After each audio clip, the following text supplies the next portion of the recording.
Hello guys! Good morning! For today's video, cleaning and magpapalit lang tayo guys ng cortina guys dahil madumi na rin ang aking cortina kaya papalitan natin. Kaya eto, magpupunas lang ako dito ng lamesa muna at bago ako magpunas dito, maghuhugas ako ng plato.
Ito yung gawain ko sa umaga, morning routine. Pagkatapos ko magluto, eto, ang daming kong tambak gusugasin at saka ang daming kalat. So, kailangan ko sundan dahil hindi pwede. Kailangan maglinis talaga ako guys dahil mabilis ang langaw dito kaya kailangan linis ang paligid siya. At saka ayaw ko rin maipis dito sa kusina dahil kalaban ko talaga ang ipis at ano-ano pang mga insekto na yan dahil ayaw ko talaga yung mga ganon dahil nakakadiri. So, pasintabi po sa lahat.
Habang naglilinis ako dito ay biglang bumuhos na malakas na ulan kaya lumabas ako kanina para kunin yung sinampay ko. Ang lakas pa naman ng hangin.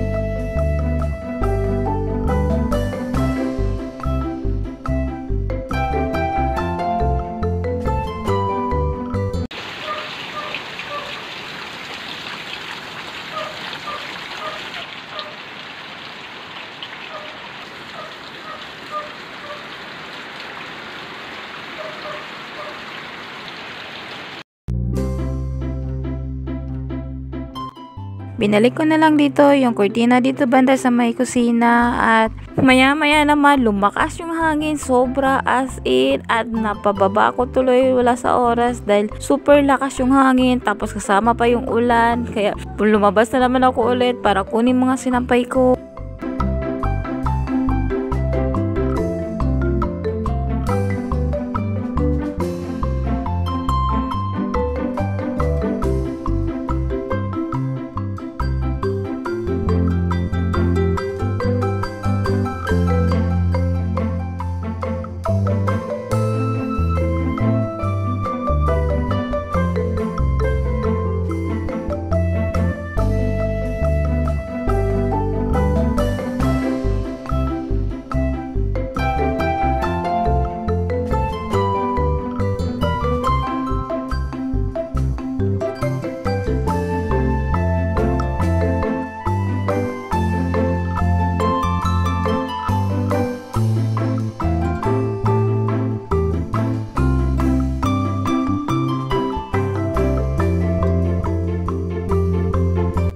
Meron ako ditong boss na napakakulit at ako lang binabantayan nito dahil wala nang ginawa kundi magmukbang dito sa pantry na to.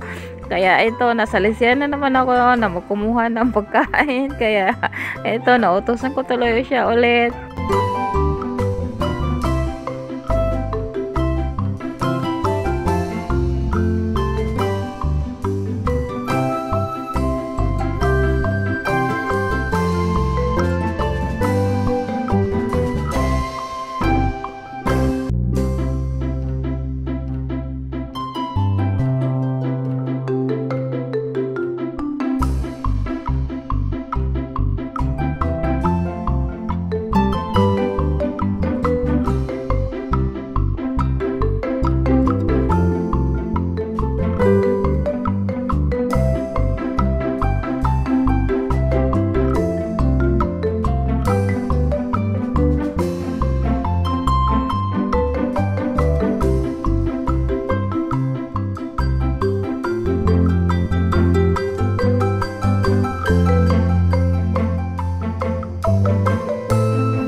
Magpapalit lang ako dito sa may dining area banda guys dahil yung cortina ko na blue dahil nadumihan siya at nabasa rin siya sa ulan pero yung puti hindi naman gaano kaya ito yung sa gilid lang papalitan ko lang ng kulay brown at saka para pumantay naman yung kulay niya at bumagay naman siya dito sa dining area.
So hanggang dito na lang aking video guys. Don't forget to like, subscribe, and comment down below guys. Bye guys. Thanks for watching.